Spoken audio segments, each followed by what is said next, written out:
So this is video 4 for week 2 of ITCE, and I'm going to talk about the personal brand assignment.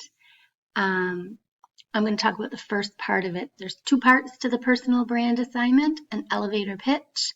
We've just learned how to do or what content to include in your elevator pitch, and a LinkedIn account. So I'm going to introduce the assignment, tell you where to find it, and just talk about the elevator pitch to start with.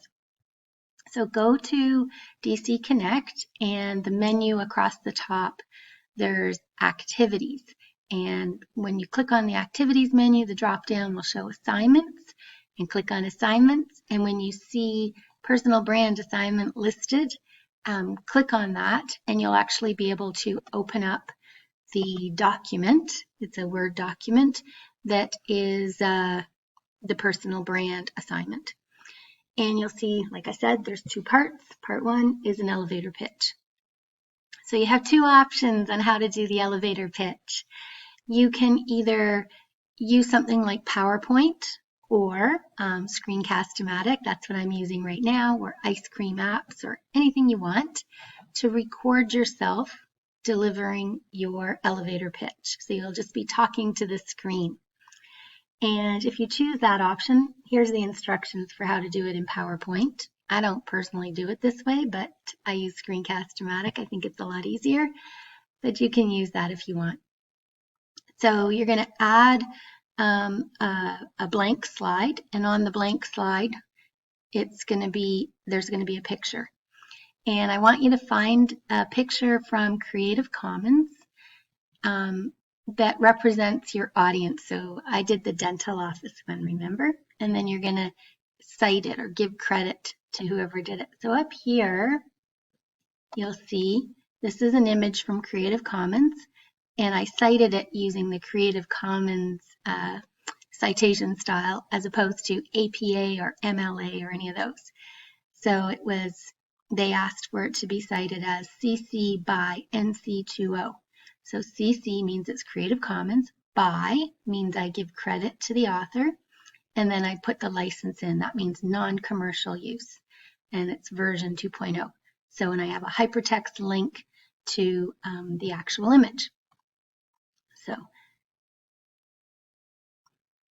that's what you can do if you want to read from the screen or read your elevator pitch to a picture. This is the option A.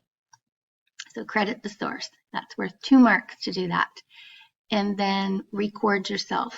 And you'll see on the actual assignment that I'm giving you marks for your verbal and nonverbal communication, as well as the fact that you organize the pitch according to the instructions in the template, basically.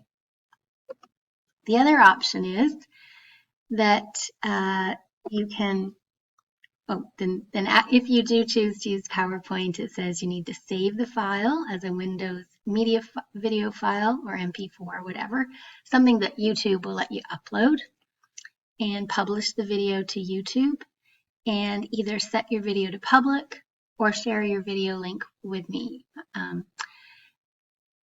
Insert a link to the YouTube video in the comments field of the assignment Dropbox in DC Connect.